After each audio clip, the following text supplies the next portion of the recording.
bermain, ya. Aku ya sudah nggak tahan main terusan soalnya. Kalau saya terusan, sabar tadi tawari kamu mau terusan apa sambungan? Ada sambungan, kakinya disambung soalnya. Ya, ya. Oh, toh.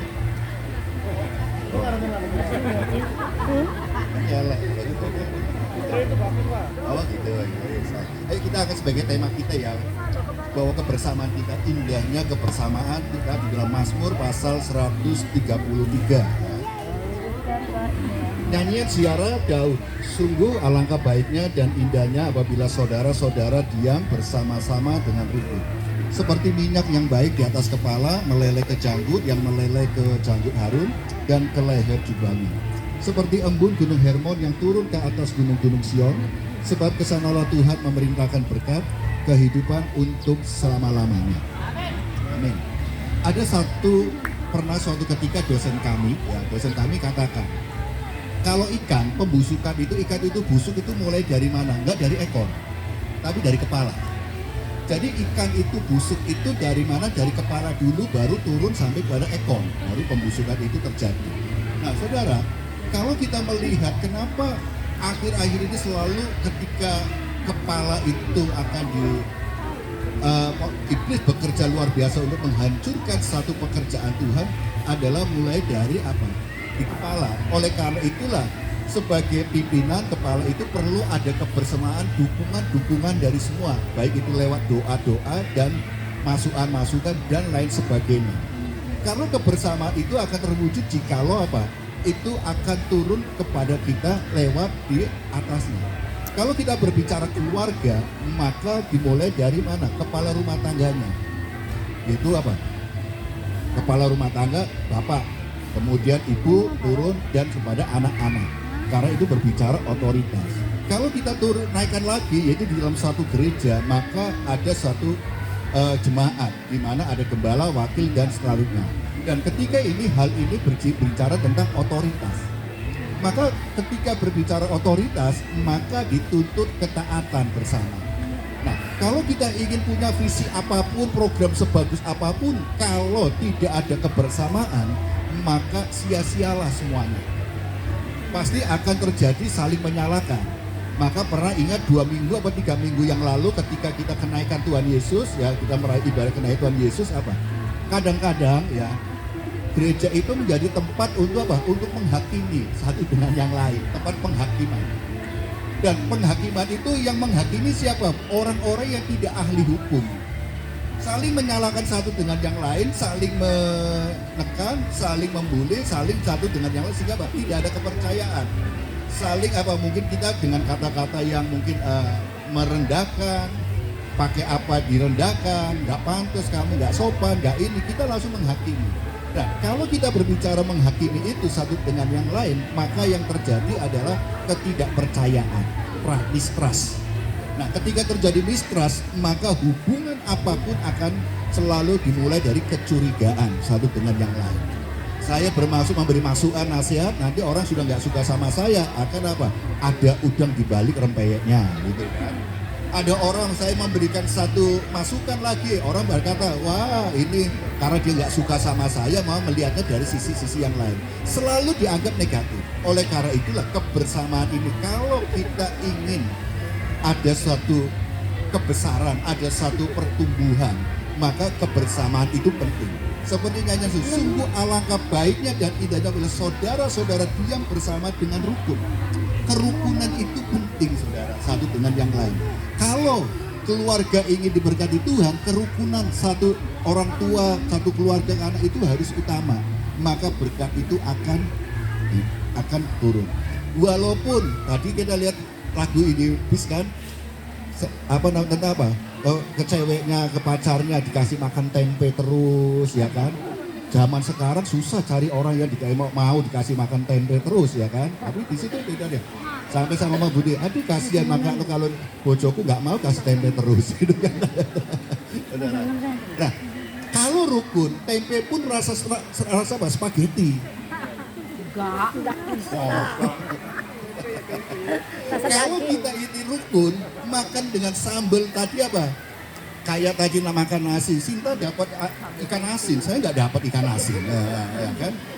Nah, aku nggak iri, cuman gondok aja kok aku nggak dapat ikan asin, ya kan? Walaupun kita nggak makan apa enak, cuma ikan asin enak saudara. Kadang itu justru sambel itu ikan asin nasinya bisa nambah-nambah.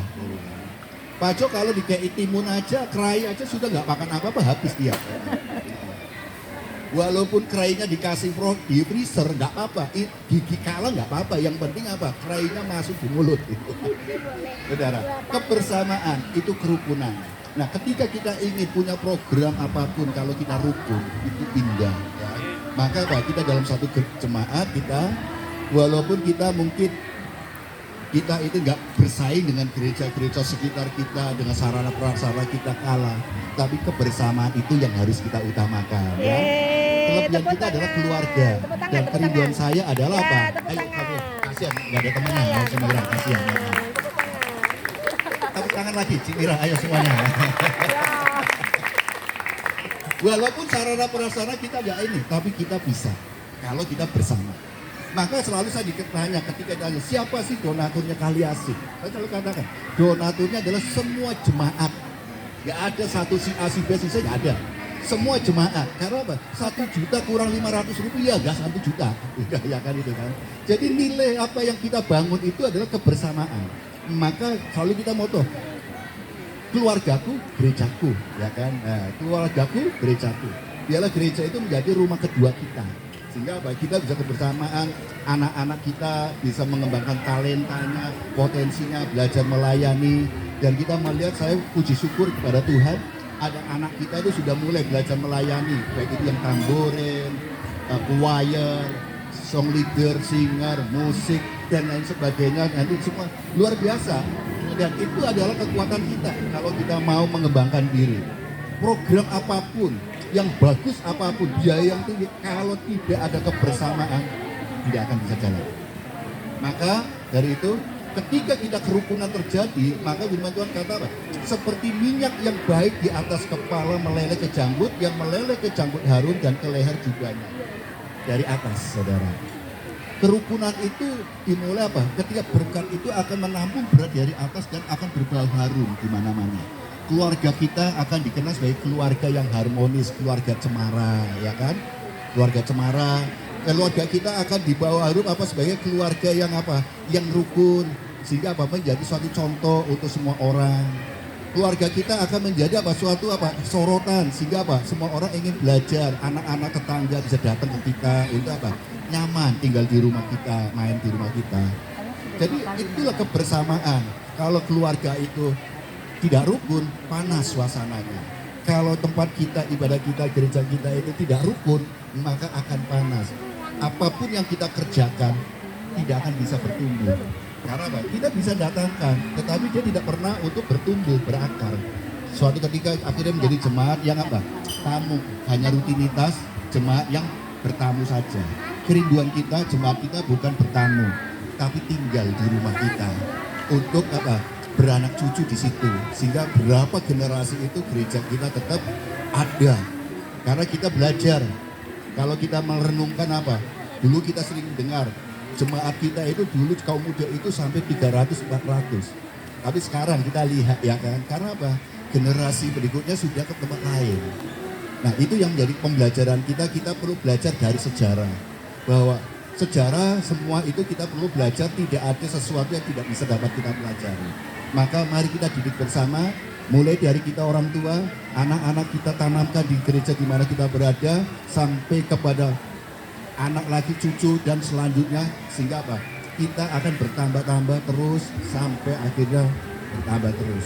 Seperti saya melihat anak-anak kita ya, ini bisa yang kecil-kecil, mungil-mungil, ini saya senang ini, sudah mulai melayani semuanya, berbau harum. Kemudian, kerukunan itu seperti apa? Embun Gunung Hermon yang turun ke atas gunung Sion, sebab kesanalah Tuhan memerintahkan berkat kehidupan untuk selama-lamanya. Kerukunan diperumpamakan seperti embun dari Gunung Hermon. Gunung Hermon adalah gunung tertinggi di daerah sana.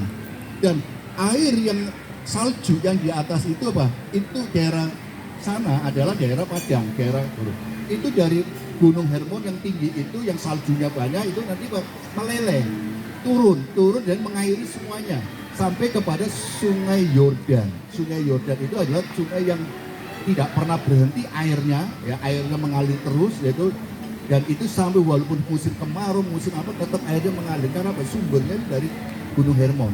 Nah, Gunung Hermon itu yang embunnya itu apa? Mengalir, salju itu mengalir sampai mengairi semuanya.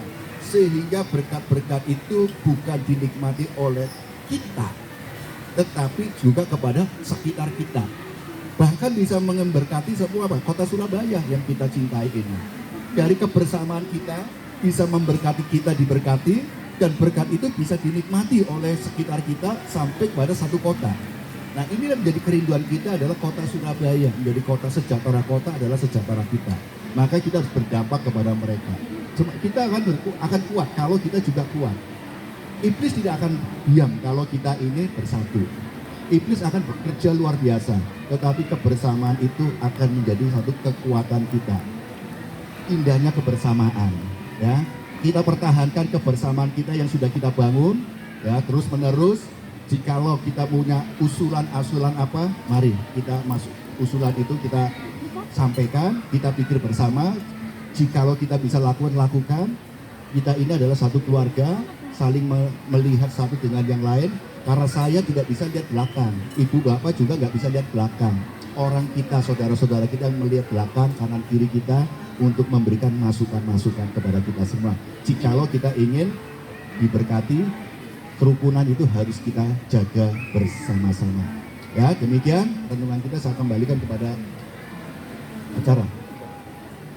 Rita.